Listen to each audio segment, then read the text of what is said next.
کوئٹہ کا نام ہمیں تاریخی کتابوں میں کوٹا ملتا ہے۔ روایت کے مطابق کوٹا پشتو زبان میں مٹی کے بڑے ٹیلے کو کہتے ہیں اور اسی پر یہ شہر آباد ہوا، جبکہ بعض مورخین اسے شالکوٹ کہتے ہیں جس کے معنی چادر کے ہیں۔ کوئٹہ شہر سطح سمندر سے 5500 فٹ بلند ہے اور اس کا رقبہ 15 مربع کلومیٹر سے زائد ہے۔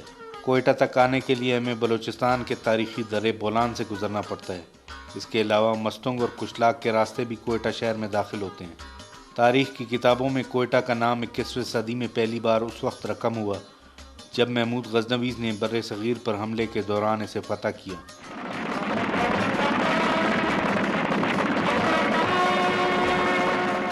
اور یہاں قیام کیا۔ 1730 میں یہ ریاست کلات کی حکمرانی میں چلا گیا۔ 1828 میں جب پہلا مغربی سیاح یہاں پہنچا تو اس کے بقول کوئٹہ مٹی کی 4 دیواروں میں سمٹا ہوا ایک چھوٹا سا قلعہ نما شہر تھا، جس میں مٹی کے بنے ہوئے 300 مکانات تھے، جس کے آثار ہمیں آج بھی چھاونی کے علاقے میں نظر آتے ہیں۔ 1880 سے 1891 تک 5000 کی آبادی کے لیے بسائے گئے اس شہر میں 3300 کی آبادی تھی۔ 1921 کی مردم شماری کے مطابق اس کی آبادی 44000 تھی۔ میونسپل کمیٹی کی رپورٹ کے مطابق 1935 میں یہ آبادی بڑھ کر 65000 ہو گئی تھی، جو 31 مئی کے ہولناک زلزلے میں تباہ ہوئی اور 40000 افراد لقمۂ اجل بن گئے۔ کوئٹہ شہر میں قائم کثیر المنزلہ عمارتیں نیست و نابود ہو گئیں، جس کے بعد زلزلہ پروف مکانات بنانے کا سلسلہ شروع ہوا، جس کے آثار ہمیں آج بھی کوئٹہ شہر میں ریلوے کالونی اور ٹین ٹاؤن کی شکل میں ملتے ہیں۔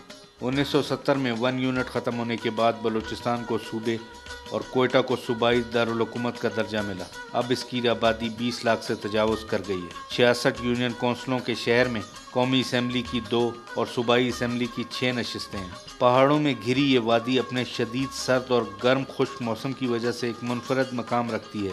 یہ شہر چاروں اطراف سے بڑے بڑے پہاڑوں میں گھرا ہوا ہے، جس کے مشرق میں کوہ مردار، شمال میں تکتو، جنوب اور مغرب میں چلتن کی سربا فلک چوٹیاں واقع ہیں۔ برف باری کے بعد ان چوٹیوں پر جمنے والی برف مارچ کے مہینے تک شہریوں کو دل فریب نظارے پیش کرتی ہے۔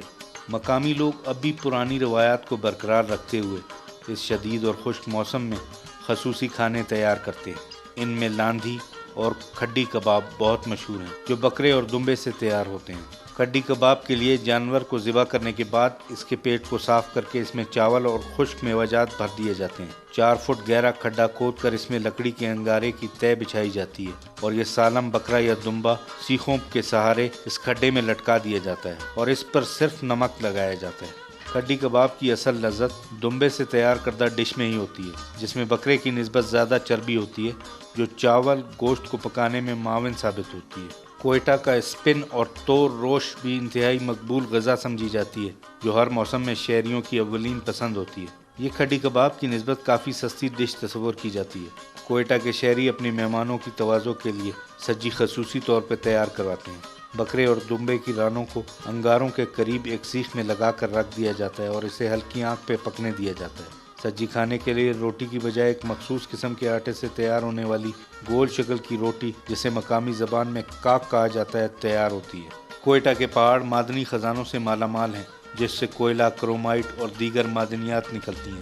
یہاں پیدا ہونے والے پھلوں میں سیب، انگور، انار، خوبانی اپنی مثال آپ ہیں، اور اب بھی کوئٹہ کے قریب واقع وادی اڑک، کشلاک اور میاں گنڈی کے علاقے میں سیب اور انگور کے باغات بہت مشہور ہیں۔ وادی اڑک، ہنہ جھیل، اسپن کاریز اور میاں گنڈی کے علاقے وہ تفریحی مقامات ہیں جہاں سیاح آ کر جنت کا نظارہ دیکھتے ہیں۔